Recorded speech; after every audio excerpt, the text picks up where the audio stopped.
Namaste and hello everyone. Welcome to another episode of Hattrick Bites. When you think of places like Lavash, Olive, Soda Bottle Opener Wala, you think of good food. And I also wonder who is the one curating all this good food for you. Today we have a very special guest who is not only a celebrity chef but also a mentor, a consultant and also an innovator. Please welcome Sabyasachi Gurrai, also known as Chef Sabi. Hi Sabi. Hi. How are you? Very good, fantastic. Thank you. How are you? So how have the last few months been for you? And I'm sure you've come up with some very interesting things. So I guess everybody had it tough the last few months. I was no exception. And as the restaurant hospitality industry plummeted, literally, right? Yeah. Like nosedive. Yeah. So I went back to my core strengths, which is cooking. I said, what can I do? I can cook, apart from various other things that I do. So I started off with a small cloud kitchen from home called Sabi's Deli. It just happened one day. I said, okay, let's go start cooking. And that's how Sabi's Deli started. So that's what I'm doing. Okay. And I'm doing few other things that I'll reveal slowly. Okay. Yeah, we would definitely like to know more about Sabi's Deli. It sounds so interesting already. So Sabi's Deli happened like almost like a post-COVID, I wouldn't say knee-jerk reaction, but a post-COVID reaction of giving something healthy, giving something fresh, giving something that is cooked every day, also cooked with very few people, so you can keep your exposures limited, small menu, so you can keep rotating, keeping the interest. Ingredients were given the top priority, like really top priority, be it the chicken or the fish or the meat or the dairy products or the breads that we bake, because we realized, or everybody I guess realized, the health is the biggest wealth, right? Yes, absolutely. And Sabi's Deli is purely based on that format of eating clean, eating healthy, eating seasonal, eating sustainable, and staying fit. I think that's exactly what our audience wants, everyone I will stay fit by cooking. In a nutshell, if you have to define good food, what would you define good food as?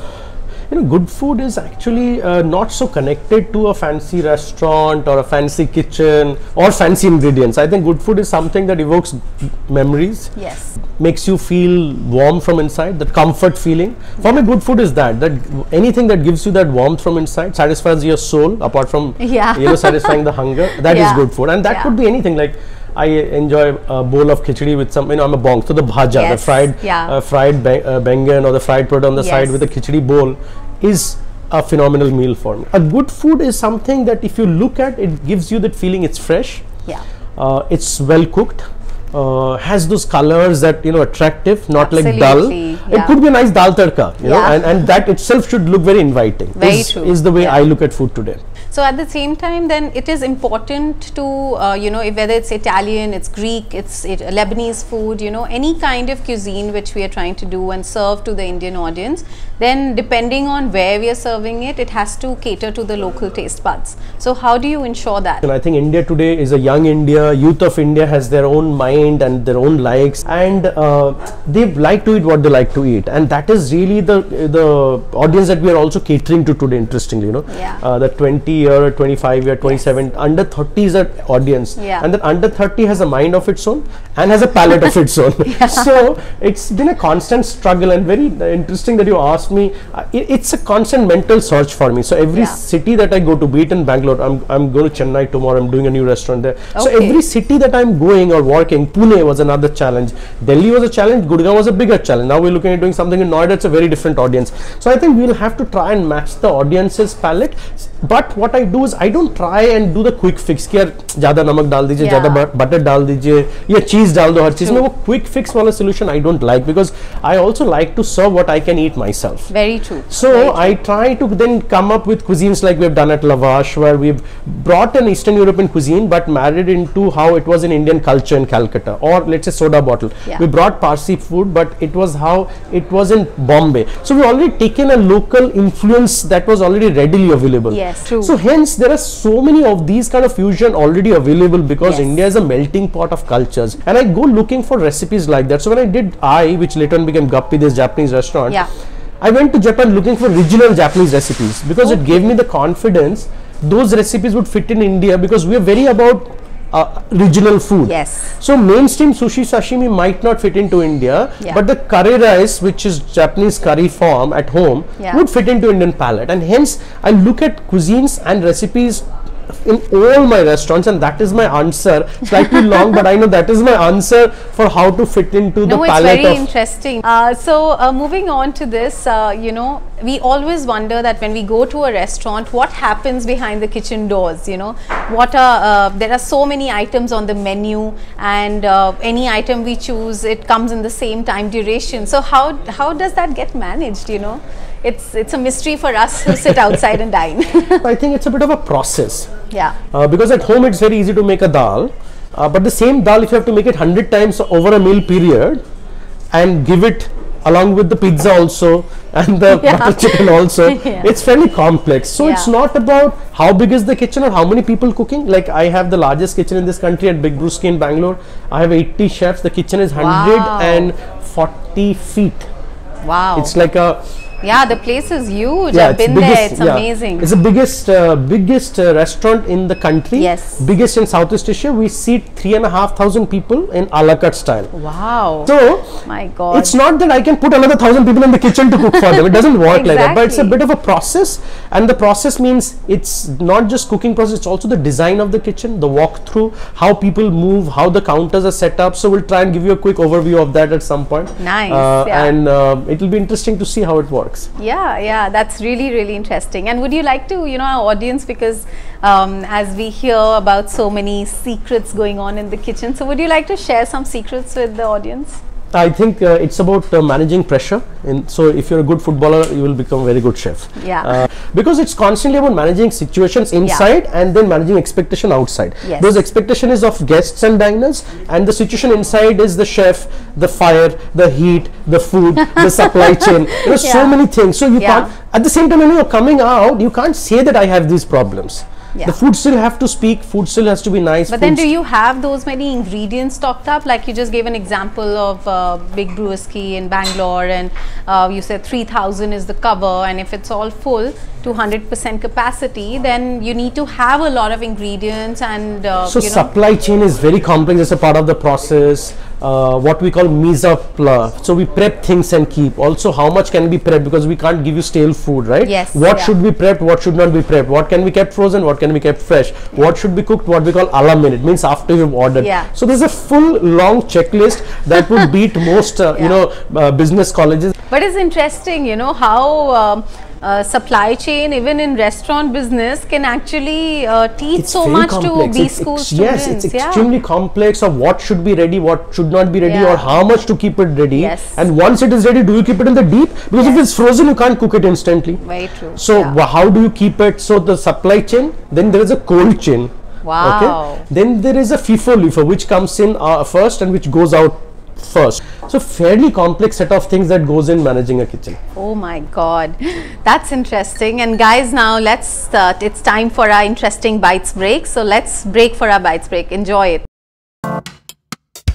So basically what I'm standing right now is the landing bay. So all ingredients generally come into the kitchen through this door. So it comes in here, and then there are two cold rooms. I'll just quickly show you these cold rooms, and then we'll walk you into the kitchen. So there is a cold room here. So vegetables and all of that, just cleaning going on. This is one section. Come, I'll show you another one. So everything is segregated and kept. Okay, so vegetables we keep in one, meat and dairy is in another one, frozen is in another one. So this is the back end of our kitchen, and every other one place also takes a different temperature. Okay, now here is the deep. So everything will be frozen inside. So that's minus 20, this is plus 10, careful. So minus 20 plus 10 plus 10, okay? And now we'll walk into the kitchen.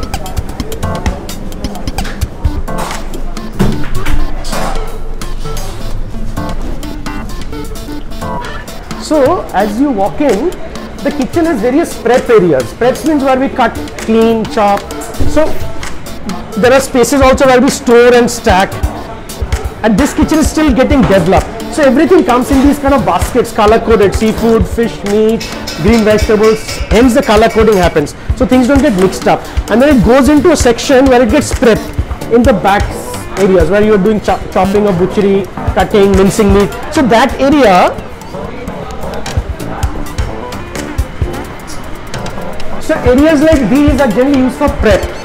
Okay, so there's sink also, there's stainless steel tables, and then you do your mincing and stuff. If you notice, there's a can opener, it's a heavy duty can opener. So all this cutting, chopping, putting together happens here. This is a wash area, so they're all segregated and separated, things cleaned and stacked and kept. Then back of the kitchen, because we'll go out through the front here, so you'll see how it is. The back of the kitchen generally has a bakery, always, for some reason. Because the bakery is not really in the front of the house. We always try to keep it away from the heat. So the bakery is nicely tucked in at the corner. There's still some more equipment coming in these areas. If you see, there's some areas are still empty. These are pulverizers, and also we kind of grind a lot of our stuff. That's a bulk cooking kitchen. So those big burners are generally used for cooking bulk food, like big handis are sitting in them. The bakery confectionery is here. So there's a lovely deck oven which generally is getting used for all our breads and all the goodies. We also have a very large combi steamer here, which is like a all-purpose equipment. So till here we do assembly and not so much finishing, part assembly, part finishing. So like the process we were discussing, so prep, mise en place, part of it is being made, like your gravies have been made here. Then we bring it here. Somewhere here is the main oven, which is the nerve center of a kitchen. This is the combi steamer, which is most kitchens work with something like this, most good kitchens. So this is an Electrolux Aero Conveyor. It's basically a nerve center of a kitchen. So like the heart, it's pumping everything out at a very, very bulk pace, okay? And the front line is all there. We also have a little chef's office here, so the chefs sit and do their number crunching constantly goes on. So there's always a computer, and a printer. So the number crunching is happening, and this is the front line, which is where all the action is. It's very busy. There's constant hustling, screaming, shouting. The front line is where always hustle going on. There's noise, clutter. So as of now, there's not a service, it's pre-service. In service, all the chefs will be facing towards the burner lines, which is the back line. If you see, the back line is all the burner lines, and front line is what the plating lines. And hence these crockeries are kept like this. And these counters are all heated. So the food comes and sits. As of now, empty plate is sitting, evening will be filling up with plates. As your orders come in, the orders comes in through a printer here. And right now all your orders are on QR, right? So the print comes, we get a print, the chef shouts the order. In Big Brewski we have it in a screen now. Shouting is also gone because it's so big kitchen you can't shout anymore. So slowly we're upgrading places. Here it is still like that, and like what he's doing is something that is done for the evening fish finger, right? And hence he's marinating, he's keeping, might even crumb it and keep it. So when the order comes in, he just has to fry. And this is a landing area, which is where your crockery comes and gets landed. Whenever it comes back, after you've eaten, it comes back somewhere here. So that's pretty much your kitchen. And this is, we can exit from this way. So we enter from the back and we're exiting from the front. That was a very interesting bites break. I hope all of you also enjoyed this beautiful change that we got to learn so much from. So when people go out, or if they are eating at home, they are cooking their favorite food and trying to pair it with the right wine. So any tip you would like to give to people as to how they can go about this? A very interesting question and very important, pertinent to COVID, post-COVID era, because we're doing most of our fine meals at home now. Yes. And we're also getting good wines to come home. So it is very important to know what works with what. Maybe a little reading up will help. There are small wine notes. But one very simple thumb rule that you can avoid extra spice and extra oil. It is good for health to avoid extra spice and extra oil. Also, it is very difficult to pair wines with very spicy food or very oily food. Okay. So this is a very basic thumb rule. If you can avoid that, you will have a fantastic meal. We go saying that lighter notes of food with white wine and sparkling wine or things like that, and darker shades of food, Indian food, meats and all with red wine, and that's good enough. Also, you know, as you mentioned, the balance of health and taste, you know, so good nutrition and good taste is difficult to achieve in every dish. So how can you maintain that? You know, how do you maintain that in all the food you cook? So one, I think the easiest way to do it is being born in India, because we have this concept of eating a thali. So I work with Arogya My Thali is this you know, thing that I'm promoting and also endorsing and supporting. It's basically to tell you to make a lifestyle change, that if you go by what is there in the thali, the portion actually was systematically planned from Ayurvedic time or Vedic time for you to give you the right portion. So the portion is the portion, you know, the katori is that's the actually how much you should eat. Yes, that is what you need to do, and the food is always balanced. It has the chapati, it has a bit of a rice, it has a curd, it will have a salad, it will have a protein element, which is your dal or chicken or fish, and it will have a seasoned vegetable. If you can eat that, you actually don't need nothing. Don't need to go through any, you know, Mediterranean pyramids. You don't need to balance, you don't need to weigh. You don't, like today we are very particular weighing our food and all, but that katori is actually was ideally designed. So if an Indian thali, if you eat, it could be any regional Indian thali. If you do eat an Indian thali, you are actually doing your food, you know, eating correct. That's very interesting. And the protein should be there. That you know, again, luckily our Indian food was always balanced with protein and vegetables, with our dals and veggies. Protein requirements are very important. So I'm also working on another campaign called Right to Protein. And protein does not mean it has to be fancy chicken or seafood or fish or meat. It could be soybean, it could be dal, because we know the Indian lentils are the best source of protein. And today the whole world, in fact, there's United Nations is running a campaign called the Future 50 Food. Out of the 30 items are Indian lentils in it. Imagine. So why don't you tell us about any one dish that has been your favorite, because you've experimented with so many cuisines and so many dishes. So any cuisine that is your favorite, and one dish and a secret ingredient you use for that dish. I've been asked this question various times. I keep referring to this one concept book that is called The Last Supper. A lot of chefs had contributed. You must look it up. The late Anthony Bourdain was in the cover. For me, it will always be dal tadka. And that too, I have a very specific dal tadka in mind. Okay, because every other region has a dal, but I like the Bombay dal tadka the most. Maybe because I've grown up in Bombay for whatever reason. And that with a roti, tandoori roti or a chapati. That dal has ghee, that has hing, that has a dash of sugar. For whatever reason, I think Bombay, Gujarat, that style puts a dash of sugar, and that brings out the beautiful ghee and hing aroma so amazingly. It's something that I can never get over. I can almost sit and eat a katori of that just as a meal also. Absolutely, Savi, another interesting question comes to my mind, that you know, there are so many dishes you keep experimenting with, and I'm sure some might turn out to be disasters too. So how do you rectify those disasters? What do you do?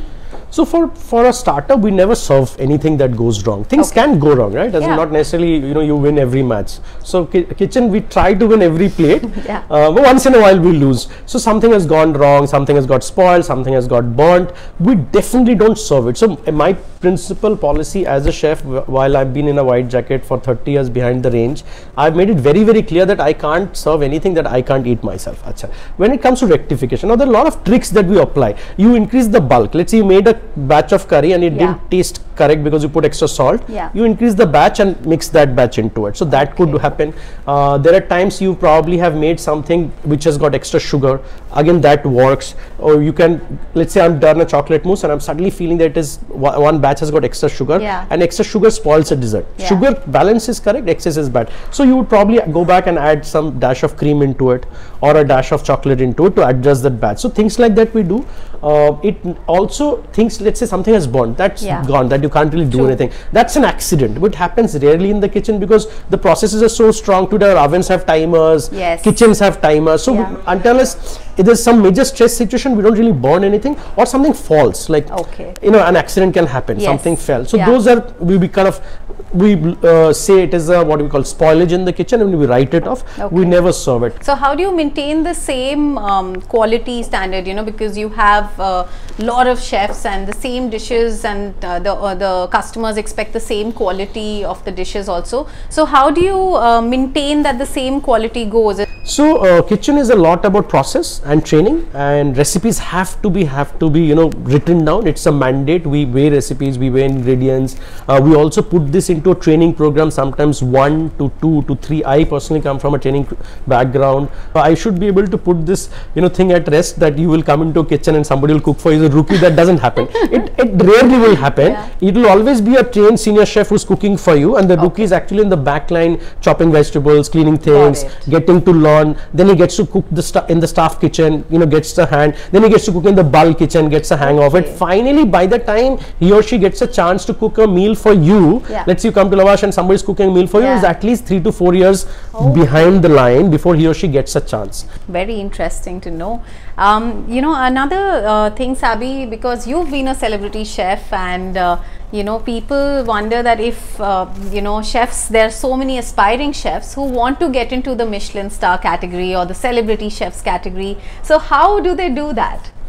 So currently I am mentoring a very large group of youngsters. I'm the president of the Young Chefs Association in India. So I keep getting this question, and it's a myth that I keep breaking it, and hence all my chef friends in the industry, especially the celebrity chefs, hates me for this. First of all, there is no shortcut to become a celebrity chef. You have to be a good chef to become a celebrity chef. Today, of course, because of social media and all that, time has become shorter. You can become very quickly popular, but your food still has to speak for itself. So a Michelin star is also a very interesting myth that we carry. There is nothing called a Michelin star chef. The Michelin is actually given to the establishment, and once you leave that, people always say I'm a Michelin star chef, or so and so is a Michelin star chef. You can't say that, by the way. It's not legal. You can't carry a Michelin with a chef. The chef, the moment he or she leaves their organization, is not a Michelin star chef anymore. Yes, so Michelin stars are very tough to earn. I have worked in a few of them. It takes decades to get a Michelin star, and it takes literally one meal to lose a star. So you might take 10 years to go to Michelin star to get one for your restaurant, and in one bad meal you might lose it. So it's that tough. I would like to end with a question which I've always wondered, that there are so many chefs who do not eat non-vegetarian, or say you don't eat a lobster, but you still need to cook for someone. So how do you ensure quality and taste there? So kitchen, we have a terminology called doneness. Doneness means something could be cooked full, could be cooked half, could be cooked 30%. Fish and seafood, we are very particular about the doneness. We check the time. So again, there's a process, be it seafood like lobster or octopus or anything sensitive which cooks up very fast or becomes rubbery. There is a process again to it. Hence you go to a culinary school, you do a 2-3 years training there, and then you come out and train yourself again. The best way to learn how to cook seafood is to work in a seafood restaurant. Because how long it goes in a boiling pot of water, and then when you pull it out, we actually do these things by a timer. So even after years of experience, we try to do these things by a timer. Things like salt and sugar is a challenge, because if you're not tasting, so again there we have standard sauces. So for those, again, recipes are set. So you have a standard teriyaki sauce. Let's say you're doing a lobster teriyaki or a lobster thermidor, your sauces are set. And when you have a tricky situation like this, you generally ask somebody in the kitchen ki bhai check kar leg bar isko, you know. Like today it is happening a lot. Everybody is in Navratra and nobody is tasting anything. Everybody is telling me to taste. But you know, Sabi, because the attrition rate, I think, in kitchens is very, very high, right? So then if you're sharing recipes and you have set recipes, how do you ensure that your recipes don't go out? I have a slightly different point of view on this one, because I've also learned it from masters, right? I've learned it from the best masters in Australia, in US, in UK, in Japan. Chef Tatsuya, Chef Neil Perry, Chef Manjeet Singh Gill in India, Chef Vernon Coelho. I think it is something that you should pass on. It should not be kept, and hence I think the reason why the World Chefs have made me the president of the today, mentoring the entire crop of Indian young chefs. I'm not young, but I was made the young president for some reason. I primarily is the reason, I think, is because again, to mentor is to pass on the knowledge. The more you pass on, I think it stays better. You become sharper while you're passing it on. Recipes can grow, recipes can change, and then you learn something else, because the mass of food knowledge is as big as this, is the biggest knowledge on earth for us. Thank you so much, Savi. It was a great pleasure having you with us on Hat-Trick Bites, and really enjoyed having this conversation with you. Thank you so much. Thank you so much. So this was not only about food, but this was also about giving you some food for thought. For such interesting, insightful inside stories, stay tuned with us on Hat-Trick Bites. This is Juhi Khanna signing off.